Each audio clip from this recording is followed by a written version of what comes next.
नमस्कार दोस्तों, आप देख रहे हैं द हिंद 24 न्यूज। मैं हूं आपके साथ एकांशा सोनी। चलिए नजर डालते हैं आज की मुख्य खबरों की ओर। हिंदू धर्म की आस्था के विश्व प्रसिद्ध मंदिर तिरुपति वेंकटेश्वर मंदिर के प्रसाद रूपी बनने वाले लड्डुओं को गुजरात के आनंद में स्थित CLF अर्थात पशुधन एवं आहार विश्लेषण तथा अध्ययन केंद्र द्वारा की जांच रिपोर्ट में लड्डू बनाने प्रयोग होने वाले घी में गाय और सुअर की चर्बी के साथ ही मछली के तेल की मिलावट की पुष्टि के बाद से देश में राजनैतिक विवाद के साथ धार्मिक विवाद छिड़ गया है। हिंदू धर्म को मानने वाले इस धर्मद्रोह से अत्यंत आक्रोश में हैं। आस्था में हुए इस विश्वासघात से हरिद्वार में अखाड़ा परिषद के अध्यक्ष रविंद्र पुरी महाराज ने इसे महापाप करार देते हुए हिंदू आस्था पर प्रहार बता ऐसा कृत्य करने वाले को मृत्यु दंड देने की मांग की एवं इसकी जांच CBI से करने को कहा। तिरुपति मंदिर के प्रसाद में इस मिलावट को हिंदू सेना के अध्यक्ष प्रबोधानंद महाराज द्वारा सरकारी जिहाद कहा गया। उन्होंने कहा कि रिपोर्ट आने के बाद यह स्पष्ट हो गया है कि जगन रेड्डी ने हिंदू धर्म की पवित्रता शुद्धता को नष्ट करने के लिए सरकारी जिहाद किया है। वर्तमान समय नेताओं की नैतिकता समाप्त हो चुकी है। का विषय है, जब हमें सुनने में आया कि हमारे आंध्र प्रदेश तिरुपति बालाजी में ऐसा हुआ है, इतना बड़ा महापाप हो गया और हमें पता तक नहीं है। और वहाँ का जो बोर्ड है, जो देवस्थानम बोर्ड है, उसको पता तक नहीं है। और बहुत समय से ऐसा हो रहा है, ऐसा सुनने में आ रहा है। मैं यही कहना चाहूँगा, जिन लोगों ने ये महापाप किया है उनके ऊपर तुरंत एक्शन हो, कार्रवाई हो, उनको CBI जांच हो और उनको तुरंत जो है फांसी की सजा दी जाए, क्योंकि उन्होंने सनातन के साथ एक उपहास किया, एक मजाक किया है, हमारे भगवान के साथ एक मजाक किया है। क्योंकि आप बताइए कि जो एनिमल फैट्स है, जो फिश ऑयल है, उसको लड्डू में क्यों मिलाया गया? ये कौन लोग है? इसीलिए CBI जांच होगी, दूध का दूध पानी का पानी हो जाएगा। वो कौन से लोग है, षड्यंत्र में कौन कौन शामिल है, कौन करा रहा है और कौन से देश से ये कार्य हो रहा है, इसीलिए इसकी जांच होना अति आवश्यक है। और वैसे व्यक्तियों को फांसी देना बहुत ही अति आवश्यक है, ताकि आगे चल के कोई भी किसी की हिम्मत न हो, तो हिम्मत न हो कि वो दोबारा ऐसा कार्य कर सके।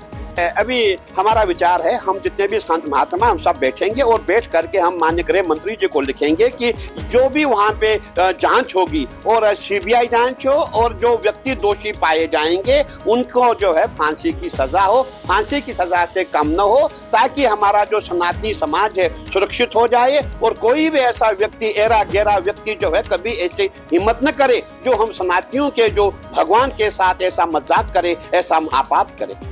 हमें ये इस बारे में जानकारी है और कई लोगों का कहना है कि ये जो षड्यंत्र हो रहा है कहीं दिनों से हो रहा है, लेकिन मैं इसलिए मेरा कहना है कि अगर CBI जांच होगी, इसमें दूध का दूध पानी का पानी हो जाएगा और जो भी दोषी है उनको तुरंत जो है फांसी की सजा दी जाए, ताकि आने वाले समय में ऐसी घटना दोबारा ना घटे।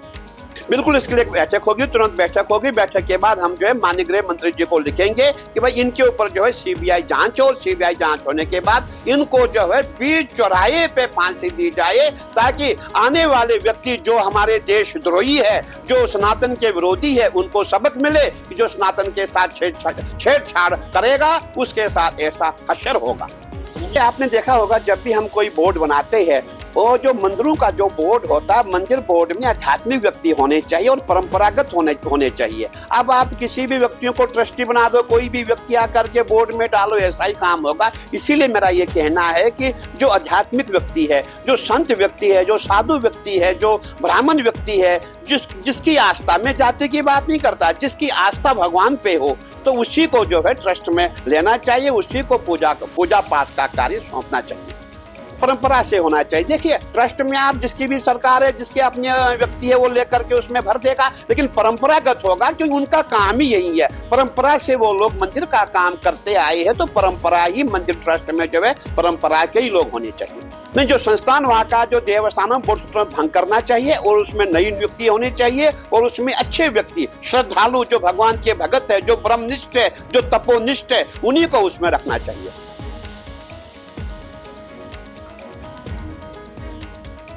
निश्चित ये दुर्भाग्यपूर्ण स्थिति है कि जिस तिरुपति बालाजी के मंदिर को लाखों लोग, करोड़ों लोग फॉलो करते हैं, नित्य वहाँ दर्शन करने जाते हैं, और जैसा कि अयोध्या राम मंदिर के समय में लगभग 1 लाख लड्डू वहीं से तैयार होकर आए थे, और अब इस प्रकार से वहाँ मछली के तेल द्वारा या किसी जानवर की चर्बी से युक्त कोई तेल इत्यादि मिलाकर इस प्रकार की अगर सामग्री से वहाँ के लड्डू तैयार किए जा रहे हैं तो ये बहुत बड़ा अपराध है।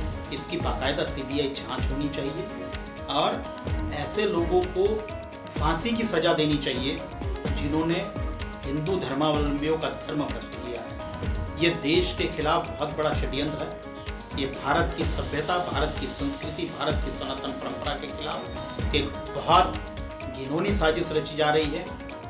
ये उसी समय की याद आती है कि जब ब्रिटिश काल के समय में जिस प्रकार से सूअर की चर्बी से बनी हुए गोलियां बनाई जाती थी, गाय की चर्बी से बनी हुई गोलियां बनाकर बम इत्यादि में जो यूज़ किया जाता था, जिसको कि हिंदू सैनिक मुंह से खोलकर और या किसी प्रकार के हथियारों में जब प्रयोग करते थे उनका धर्म भ्रष्ट होता था। उस समय भी हमारे मंगल पांडे जैसे योद्धाओं ने कड़ा विरोध किया था। आज भी अगर सनातन परंपरा से जुड़े हुए सभी लोग इसका बड़े स्तर पर विरोध नहीं करते तो मुझे लगता है कि इस प्रकार की साजिशें और होती हैं।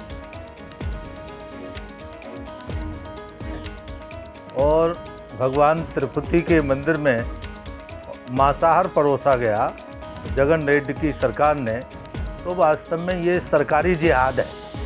सरकार हिंदू समाज को बर्बाद करने के लिए सरकारें आए दिन षड्यंत्र रचती रहते हैं। उसी षड्यंत्र के तहत जगन रेड्डी ने ये षड्यंत्र रचा कि आंध्रा के मंदिरों को प्रदूषित किया जाए, उनको दूषित किया जाए, उनकी पवित्रता भंग की जाए। आज ये जांच के द्वारा स्पष्ट हो गया है कि जगन रेड्डी सरकार हिंदू समाज के खिलाफ, मंदिरों के खिलाफ एक जिहाद छेड़े हुए थी और उन्होंने हिंदुओं का अपमान करने के लिए, मठ मंदिरों का अपमान करने के लिए यह सब कुकृत्य किया। जगन रेड्डी में अगर जरा सी भी नैतिकता हो तो समुद्र में डूब के मर जाएं या फिर 1 महीने तक समुद्र में खड़े रहें, प्रायश्चित करें। लेकिन मुझे नहीं लगता कि नेताओं में कोई नैतिकता है, क्योंकि नेताओं में आज नैतिकता समाप्त हो रही है और एक होड़ लग रही है कैसे हिंदू समाज पर हमला किया जाए, हिंदुओं के मठ मंदिरों पर हमला किया जाए। सरकारें भी और नेता भी इस काम में आगे बढ़ रहे हैं। तो मैं पुनः देशवासियों से आग्रह करूंगा, ये जो हिंदुओं के दुश्मन हैं और सरकार में भी जिहादी और नेता बैठे हैं, उनको पहचानें और उनको पहचान कर उनके खिलाफ ऐसी कार्रवाई करें, उनको वोट देने से तो मुक्त करें। मैं उनको एक बात और कहूँगा, उन्हें भारत से भी मुक्त करने का समय आ गया है, क्योंकि भारत की एक सनातन संस्कृति है, आदिकाल की, अनंत काल की है।